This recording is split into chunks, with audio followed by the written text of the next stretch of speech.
என் அன்பு மக்களை வணக்கம். உங்களுக்கு பஞ்சபக்தி சாஸ்திரத்து மூலம் சித்தர்கள் எந்த மாதிரி வாழ்க்கை முறையை நம்ம அமைச்சு கொள்வது என்பதை மிக எளிய முறையில் நமக்கு கொடுத்துட்டு போயிருக்காங்க. இதை நாம் நம்முடைய விஞ்ஞான உலகத்துக்கும் இந்த கலியுகத்துக்கும் இதை நம்ம பயன்படுத்தி கொள்வது சிறப்பு.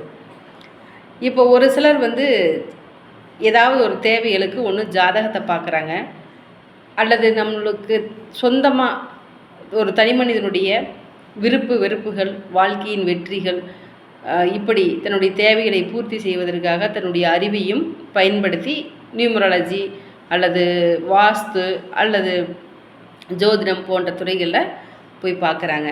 சரி, எல்லாம் பார்க்குறீங்க, உங்களுக்கு உண்டான விஷயங்கள் சரியானதா அமையுதா?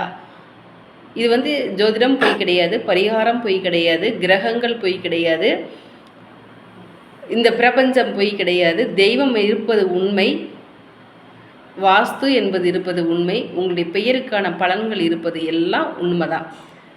இது எல்லாம் பார்த்த நீங்கள் எல்லாம் பார்த்துமே உங்களுடைய வாழ்க்கையில் சரியாக வருதா அப்படிங்கிறது தான் இந்த பஞ்சபக்தி சாஸ்திரத்துடைய ஒரு விஷயம். ஏதாவது ஒரு இடத்துல உங்களை அறியாமல் அந்த பிரச்சனை இருக்கும். இப்போ உதாரணத்துக்கு நியூமராலஜி பார்க்குறீங்க, உங்களுடைய பெயரில் ஏதாவது ஒரு இந்த நம்பர் உங்களுக்கு ஆகாதுன்னு நம்ம சொல்லிடுறோம்.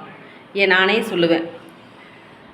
சரி, நம்ம இந்த பஞ்சபக்தி ரீதியாக பெயரில் நம்ம கொடுக்கக்கூடியது ஒரு சிலருக்கு 5 எழுத்து யோகமாக வரும், ஒரு சிலருக்கு 8 எழுத்து யோகமாக வரும்.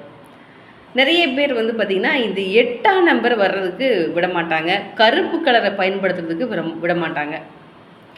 இந்த 8 எழுத்து ஏன் நீங்கள் வேண்டாம் என்று சொல்வதற்கு காரணம் என்ன?